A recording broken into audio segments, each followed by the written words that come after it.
తాజాగా స్టార్ మా నుంచి ఒక ప్రోమో విడుదలైంది. ఆ ప్రోమోని కానీ మనం ఒకసారి చూసుకున్నట్లయితే తెలుగు బిగ్ బాస్ సీజన్ 8 హౌస్లో ఇప్పుడు ఫైనల్గా సెకండ్ లెవెల్ టాస్క్ అయితే మొదలైపోయింది. క్రాస్ మై ఛాలెంజ్ అంటూ బిగ్ బాస్ సరికొత్త టాస్క్ని అందించడం జరిగింది. ఇలా చిక్కులు ముళ్ళు ఉన్న మంచాన్ని ఎదురుగా పెట్టి దానికి అయితే పూర్తిగా దారాలతో చిక్కులు ముళ్ళతో వేయడం జరిగింది.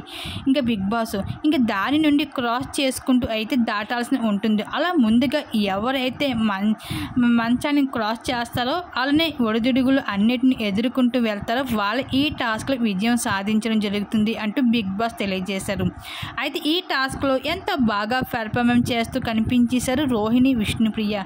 అయితే ఇక్కడ కాస్త నాబిడ్ అయితే కాస్త ఇబ్బంది పడుతూ కనిపించేశాడని చెప్పుకోవచ్చు. అలాగే మరొక వైపు నిఖిల్ అయితే గాయం తగులుతూ వచ్చేసింది. ఆల్రెడీ తన హ్యాండ్కి పెయిన్తో చాలా బాధపడుతూ ఉన్నాడు. అయినా సరే ఈ టాస్క్లో ఎంతో బాగా పెర్ఫార్మెన్స్ చేశాడని చెప్పుకోవచ్చు. ఈ విధంగా అయితే బిగ్ బాస్ హౌస్లో ఓట్ అప్పీల్ కోసం అయితే సరికొత్త టాస్క్లు పెట్టడంతో ఒక్కొక్క కంటెస్టెంట్స్ అయితే ఈ ఓట్ అప్పీల్ కోసం అయితే చాలా పోరాటం అయితే పడుతున్నారు టాస్క్లో గెలవాలనేసి. ఈ విధంగా అయితే బిగ్ బాస్ హౌస్లో ఓట్ అప్పీల్ కోసం అయితే టాస్క్లు ఇలా ఈ విధంగా జరుగుతూ ఉన్నాయి.